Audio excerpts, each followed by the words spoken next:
Dans la plupart des jeux, pour avancer dans l'histoire, tu parles. Un dialogue, une réponse, une quête, et c'est parti. Mais ici, c'est différent, parce qu'on est muet, et les personnages autour de nous ne sont pas très bavards non plus.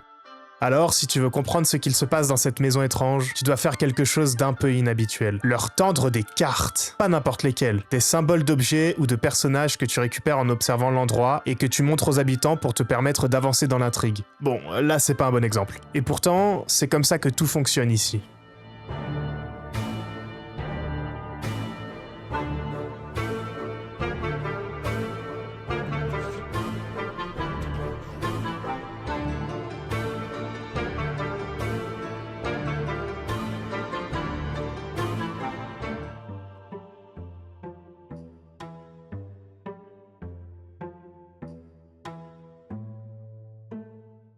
On se retrouve en tête-à-tête avec cette personne étrange qu'on appelle la vieille dame. Pour dialoguer avec elle, on a directement 4 cartes devant nous. La première, le Karimara. Ce que je pense de toi, t'as pas l'air bien costaud, très intelligent, mais bon, dans le coin, t'es le seul à vouloir faire ce sale boulot. Et j'imagine que c'est nous, vu comment elle nous décrit. La deuxième, pour quitter le dialogue. La troisième, c'est la vieille dame. Et la quatrième, la poupée que je viens d'attraper au-dessus de sa tête. Elles sont belles, n'est-ce pas?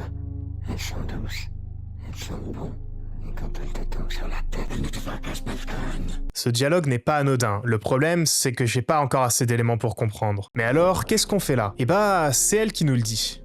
Les femmes cherchent Karimara expérimenté pour problème de fantôme. Tout était dans l'annonce.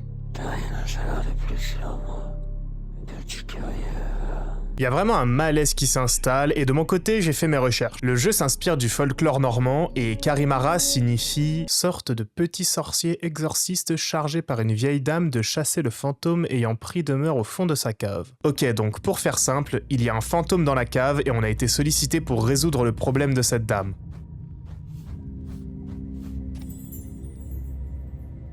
Ah, il y a un objet? Statue de bois. Ok. On va avancer, on va lui redonner les cartes après. Hein. Ah, il y a une statue qui bloque. Ok.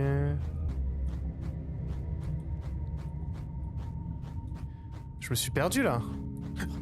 Putain.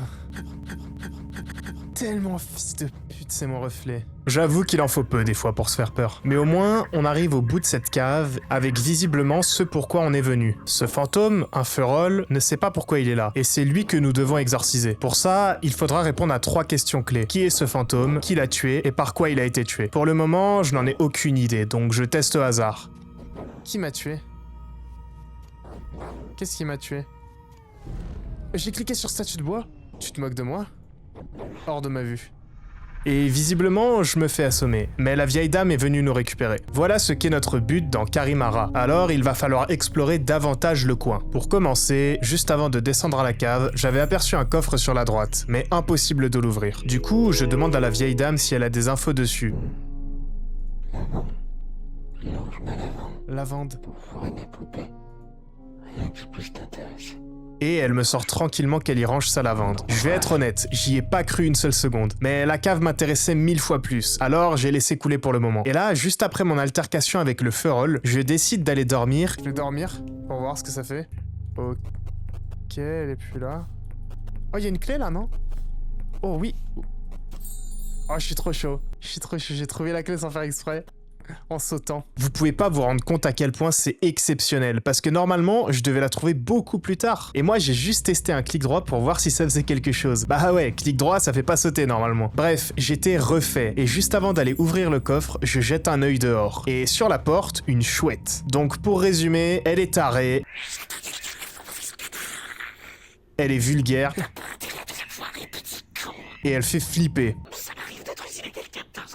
On apprend aussi que la vieille dame s'appelle Violette, qu'elle adorait la sculpture mais qu'elle a totalement arrêté. Maintenant, elle fait des poupées fourrées à la lavande. Après cette discussion, je me dirige vers le coffre et évidemment, j'y trouve une poupée. Mais pas n'importe laquelle. J'obtiens la carte lavande. En allant voir Violette, je comprends que cette poupée est unique. Elle a clairement une histoire et je vois que Violette ne veut pas m'en parler. Alors j'enchaîne. Et la chouette là, c'est qui? Tout ce qu'on sait, c'est qu'elle s'appelle Pensée. Concernant les statues en bois, j'apprends aussi qu'elles sont maudites. Elles se sont mises à tomber toutes seules et elle a même fini par les jeter à la cave. D'où le fait que certaines nous bloquent le passage en bas. Et pour ce qui est du fantôme... Bon, je prends des infos sur la grosse cabane dehors. Violette elle-même n'apporte rien d'intéressant, mais la chouette, elle, me laisse perplexe. C'est bien la mort par là-bas, comme dit le dicton. On récolte ce que l'on sème. On récolte ce que l'on sème, ou qui sème le vent récolte la tempête. Elle a clairement l'air impliquée dans quelque chose, elle. Mais pour l'instant, j'ai rien pour le prouver. Je check aussi le haut de la maison, et il se passe une énième chose inexplicable. Trou douteux. What? C'est quoi ça?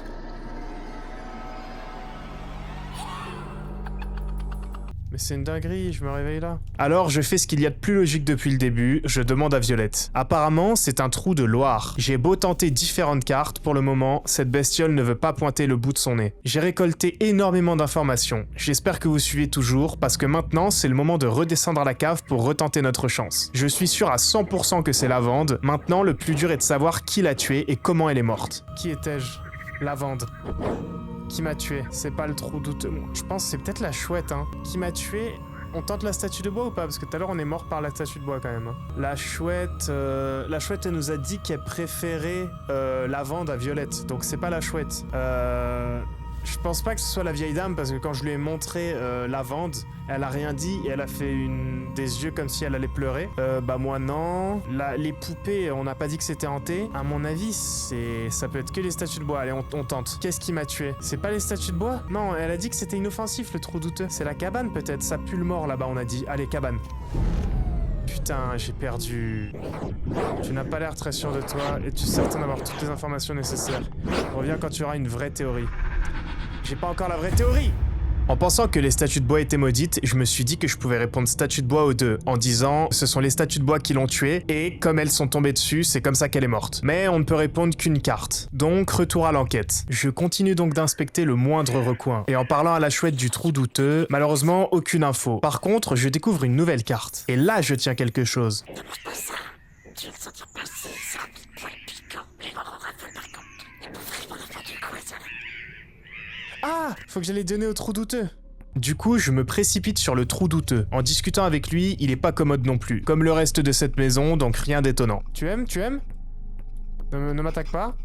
Oh! C'est quoi ça? Il me dit qu'il est timide et que son père lui répétait de ne pas parler aux inconnus, ou aux cons comme moi. Mais son père est mort, et il me jure qu'il va envoyer un énorme rondin de bois dans la gueule de celui qui l'a tué. C'est lui qui le dit, hein. Je vais donc demander à Violette des renseignements sur les Loirs. Apparemment, elle adore ça. Elle me dit même qu'il y en a un autre dans la cabane. Je m'apprête à y aller, mais juste avant, je passe voir la chouette pour voir son avis, et visiblement, elle les déteste. Ils sont farceurs, ils te piquent des trucs, ils foutent le bordel et te lancent des objets. En gardant ça dans un coin de ma tête, je vais donc voir la cabane pour discuter avec le second Loir. Mais en arrivant, c'est son cadavre que je trouve.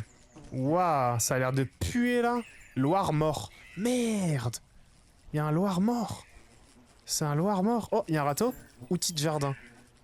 Loir mort, outil de jardin. Ok. Et ici? Et à l'arrière de la cabane, je découvre une petite rivière. La statue de la chouette que Violette avait jetée. Et une tombe. En faisant le lien, je comprends que Lavande a été enterrée au fond du jardin. En revenant dans la cabane, je remarque que la main du Loir mort est transpercée par une énorme écharde. Et ça ne ressemble pas vraiment aux outils de jardin posés juste à côté. Je sens que les éléments importants s'accumulent. Donc, je remonte demander des indices à la chouette et à Violette. Quand je montre le Loir mort, la chouette ne répond pas. Mais elle réagit bizarrement, très tendue. Pour les outils, rien. Mais pour la statue de la chouette, là, c'est intéressant. Elle accuse Violette d'être idiote, de déverser sa haine sur une statue soi-disant maudite, et dit que c'est toujours à elle de faire le sale boulot. Vous commencez sûrement à comprendre. Moi, sur le moment, pas encore. Concernant la tombe, la chouette est vraiment tarée.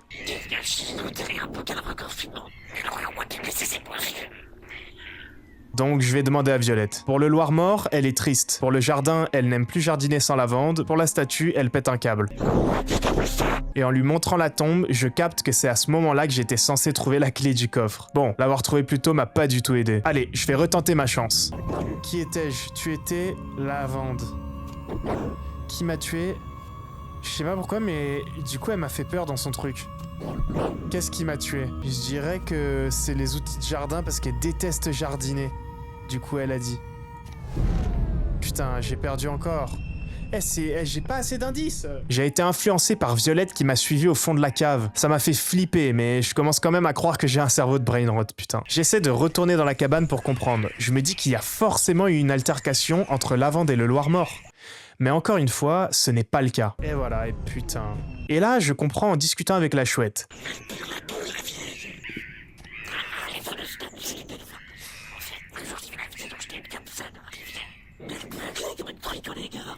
Non, j'ai capté. C'est Lavande est morte par Violette à cause de la statue de bois. Parce qu'elle a jeté la statue de bois dans la rivière, sauf qu'il y avait Violette. Comme elle culpabilise, elle accuse les statues d'être maudites. Bon, j'ai la solution. Mais cette fois, il redevient lucide et me dit que c'est impossible que ce soit Violette. Alors je remonte, je rediscute avec la chouette et je me dis que, vu la haine qu'elle a envers les Loirs, c'est sûrement le Loir mort qui a tué Lavande et qu'il a été tué en retour par Violette.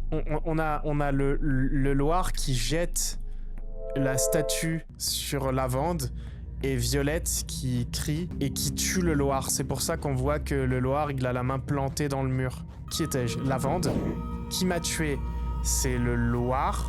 Loir mort? Ouais, c'est le Loir mort. Et qu'est-ce qui m'a tué? C'est statue de bois ou statue de chouette? J'ai réussi? J'ai réussi? Ça veut dire que j'ai réussi ça.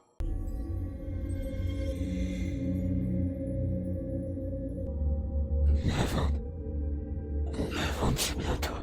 Comment est-ce possible? Je croyais ne plus jamais te revoir.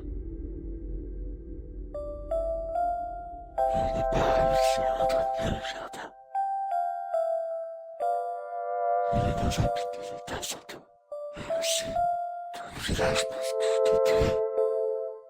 Et si je vous disais que j'ai résolu l'enquête sans vraiment avoir eu raison? Parce qu'en réalité, oui, le Loir a bien tué Lavande en lançant la statue de chouette. Mais pour ce qui est de la propre mort du Loir, ce n'est pas Violette qui l'a tué. Même si elle nous dit qu'elle est bûcheronne, l'outil planté dans la main du Loir n'est ni une hache, ni un outil de jardin. Maintenant, faites bien attention au visage de la chouette. Et oui, c'était devant nous depuis le début. La chouette a planté sa corne du milieu dans la main du Loir pour le tuer, pour se venger de Lavande. Même si ma théorie à moitié vraie a fonctionné, je me devais de vous préciser la vérité. Merci d'avoir regardé cette vidéo et n'hésitez pas à vous abonner. Pour finir, je tiens à dire que le jeu est fait par un développeur français, Pastinus Rex, un solo dev qui a créé ce jeu cryptique inspiré du folklore normand, fait pour nous retourner le cerveau.